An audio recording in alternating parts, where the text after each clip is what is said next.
Hey, what's happening, Roland? Well, I tell you what, it's Valentine's Day. It's the second week of February, and guess what? Hey, that weather has finally changed. We had such a cold deal in December, such a cold deal in January with those water temperatures in the 50s and low 60s, and they just weren't biting. But last week it warmed up and they came into spawn. Big old 30-pound bags were being caught in some of the tournaments. Even today, there's another big Toyota FLW tournament that it's got some big weight, big spawning bass. And so that's what's happening. Well, I went out, and I've been out on Lake Okeechobee. I've actually fished Lake Okeechobee this week. And a couple of days ago, the guy wanted to do a combination. And what a combination is I'll buy a few dozen shiners, and I'll troll some shiners at the back of the boat. But then we'll have all these lures as we drift through the spawning areas. We'll catch fish on shiners. Half the fish we catch them, big old 5, 6, 8-pound bass maybe on shiners. But we're also catching nice big bass casting ahead with the worms and with the topwater and with the chatterbait kind of things. Well, anyway, that's what's happening. And so the other day, 3 days ago, we caught 30 or so bass. Had a bunch of 5-pound bass. Nothing real big. We lost one real big one at the boat on a shiner. It was about an 8-pounder. Got him right up to the boat. Had the net ready. He got off. It would have been the guy's biggest bass. His biggest had been he was from, I think, Kansas City, and he'd caught him up to 7.5 pounds. But this was a bigger bass. Anyway, he'll come back and we'll catch him again. But anyway, right now it's I want to just show you some of the lure combinations that are paying off because it's a red hot lure bite right now, not only on Okeechobee but on headwaters. Let me show you the number one deal right now, and what happened to me yesterday. Yesterday, I went out. I decided there was a tournament, big old giant Toyota FLW tournament, and so I wanted to go places where nobody else was. So I went up on the shoal and some places that were kind of back, and I threw in the wood with this frog, and I used the spinnerbait, and I used the worm, and I tried some places. I didn't see any bait. I didn't catch any bass to speak of. And so finally at 11 o'clock, I said to myself, well, I haven't found any bunch of bass. I'm just going to have to go home. So I started running back down through the monkey box, and I got into this little channel, and all of a sudden I saw some white birds. Now it's 11:45. And I still hadn't caught but a handful of bass all morning. And so I just was really disappointed. I was going to go home. And all of a sudden I said, birds, maybe there's bait. Sure enough, I stopped in this little narrow spot, and there was some current going through because they're pulling water out of Moorhaven, number one, and they're lowering the lake. So there's some of the gates are open, some of the locks are open. So there's a current in some places. Plus the wind was blowing. And it was a pretty nice little current. I had to hit my anchor mode on my power pole trolling motor that I'd hold into the current, and I'd throw to the bank, and there were a couple little points there, and there was this what I call it's kind of like hydrilla. It's a grass. It's a pennywort. That's what it is. It's a pennywort. It's a big light green mat. These mats were stuck up against the bank on some of these bushes. And boy, all of a sudden it would just explode. It'd be 10 or 15 bass just come up on a school of minnows. Boom, boom, boom, boom. They were schooling bass. So I said, well, maybe they're just small. So I took my frog, because I had this frog all set up to go. And this is my Spro 60 frog. And I'm going to show you one thing that I do to it just before I go any farther. It's real important to do this. And that is, I take this frog and see how the normal frog, the hooks are actually touching the plastic. But this, I've now bent them out with these pliers. I bent the things out. So now there's about a 1/16 of an inch gap there, and there's probably an 1/8 of an inch gap on that one.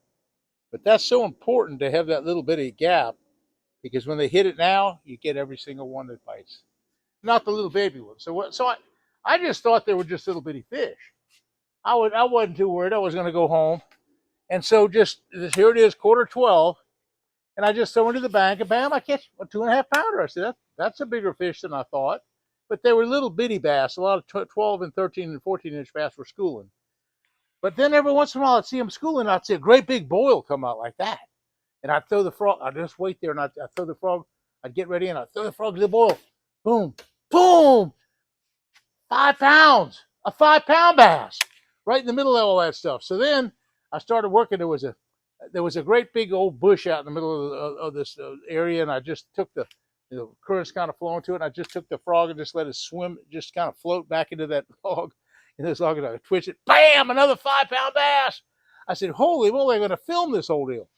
So then I got the cameras ready, got it hooked up, and went down the bank. I pulled it out, and I was just kind of talking to them. Bam, another 5-pound bass.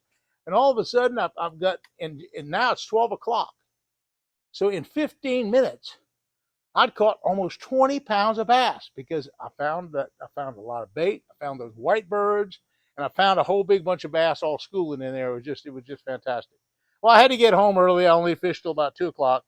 I ended up catching about 20 bass, but I went from 0 in the morning to a hero in the afternoon. If I'd been in that tournament yesterday, I'd have been pretty up high.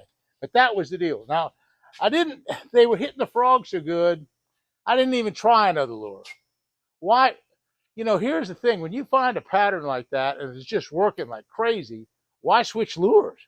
And you got big old 5-pound bass, you don't have to do anything else. So I could have probably thrown a spinnerbait and caught a couple. I could have thrown probably this little rattle trap and caught a couple, maybe the chatterbait. But hey, they're hitting the frogs so good. It's so much fun, that visual action when they come up and hit that thing. But here's the funny thing: 2 of those 5-pound bass, and all of a sudden it was just they just sucked it down so easy. I thought it was a little bitty blue brim, and I set the hook at me, a great big old bass. So they don't all hit hard. Sometimes they just suck it down. Okay, here's what we were doing though for all this last week. The number one thing is having a good worm to set up, and we're a lot of times drifting those flats as we're drifting shiners.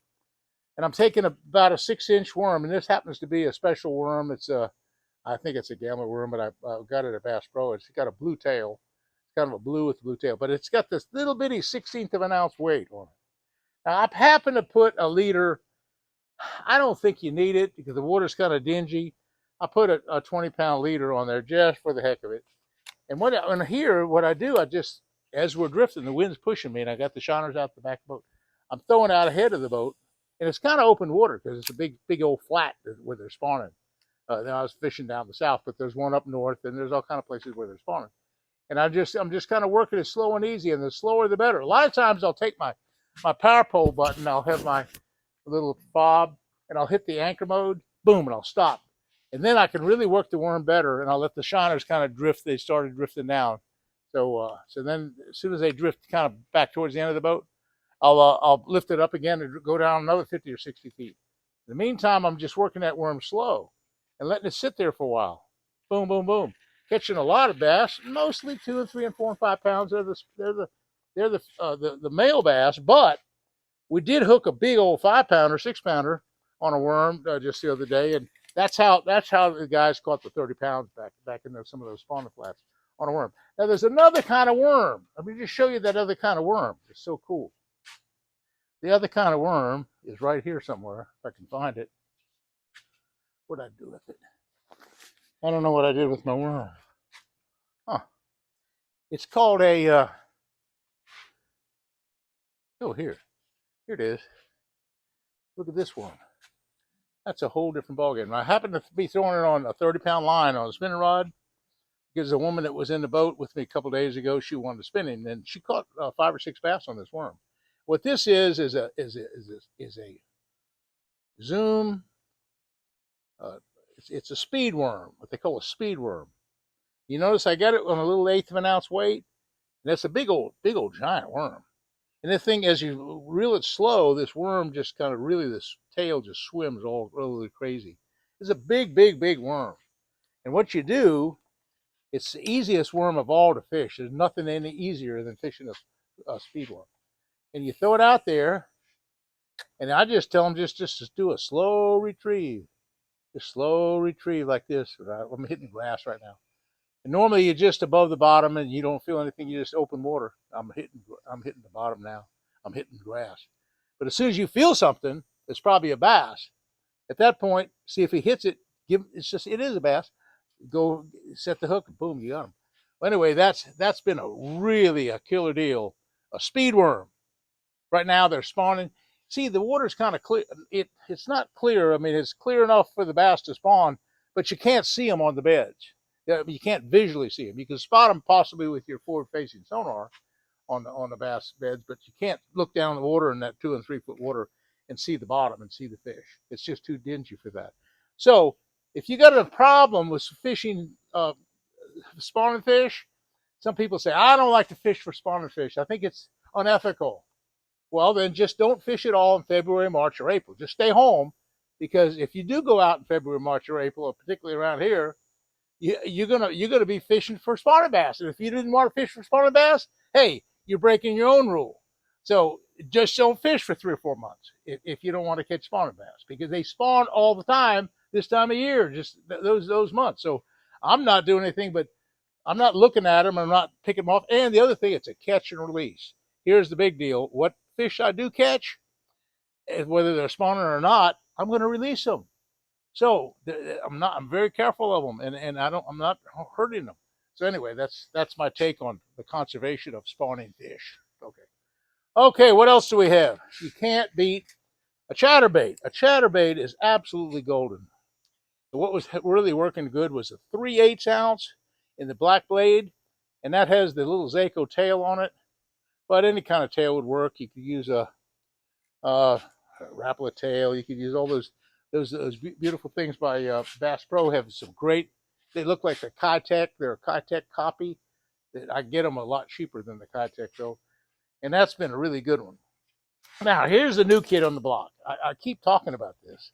This is the scrounger, and I'm telling you, it's a long lost lure, because people have forgotten all about this thing. Years ago, Lucky Strike came out with this scrounger bait, and it was real popular for a while, and it kind of went away, and Lucky Strike changed hands, and Toby Keith bought it and started making that Jimmy Houston spinnerbait now, that Red Man thing, and I use that a lot. Of course, that's another lure I have. And so anyway, the scrounger came back into life again. I started using it, and boy, I'm telling you what, it works. It's a great swim bait. And you just, it's just, well, what you do, just take it out there, and as soon as I can find the deal, just make a nice long cast with it, boom, and boom, you got them. Just slow and easy, slow retrieve, just real slow and easy. Bam, they load up on this scrounger. It's a swim bait, but it has a wobble. It's really, really pronounced, and you can try it in all different colors. It really does work, and there's all different kind of weights. That's the scrounger by Lucky Strike. But they're going to change. Lucky Strike's going to change their name. So there's some things coming along around. And speaking of Jimmy Houston's deal, let's talk about his Red Man spinnerbait, because that is the most superior spinnerbait here in South Florida that I've ever used. It's a single-bladed number 5 willow leaf. No, that's a regular Colorado blade. I'm sorry. And it's just indestructible. The fish can break off this whole thing, but usually, if it does break by accident, this part will break, and you'll usually still have the lure part, and that's the good part. I've not really lost any fish on it. You'd never break them. Big old red fish will crush this thing, and you'll have to change the skirt, and it'll be all bent every which way, and it'll catch fish after fish after fish forever. So that's a really, really good spinnerbait. I just love that. Red Man by Jimmy Houston. Okay, one last lure, and we'll get on the road here. Years ago, I designed an aruka shad. It's kind of like a rattle trap. I designed it for Spro, and they still sell it. This is a new model. This is the 65 model. It's a little bit shorter than the 70 or 75. I guess it was 75. 75 is a little over a half ounce. This is a little under a half ounce. But it's a perfect little schooling bass deal. And again, whenever I see the bass schooling like I did yesterday, I could have thrown it there, but I didn't. But it's just a great bass lure for just covering water. If you're just going down, say on Okeechobee, just going down the shoal looking for fish, it's a great way to cover water. You catch a lot of fish, and that's the golden shiner color. Well, anyway, that's kind of what's happening right now. I'm getting ready to go. Oh, one more thing. I got to show you what I've done. Yeah, got to come back here real quick. I've organized my tackle. I've really got organized. Everybody say, whoa, Roland, you got so much organized now. I got some new tackle boxes, and I got all the plugs I need for headwaters and Okeechobee. Now, I have all sorts of other boxes all over the place that I've changed if I'm going different lakes. That's my chatterbaits and swim baits and things like that. And then I got some more worms and swim baits, and then I have, of course, my big worm box. I have every size weight there is. I have some regular worms, but I have all the complements for doing Carolina rigs, doing wacky rigs, doing every kind of worm thing you could ever do. And it's all in a nice, convenient box. And it's everything I need for this area. Okay, folks, that's what's happening right now. Hey, listen, Bass Pro Shop would love it if you hit that likes. That's such an important thing. It greases the wheel, makes everything go around.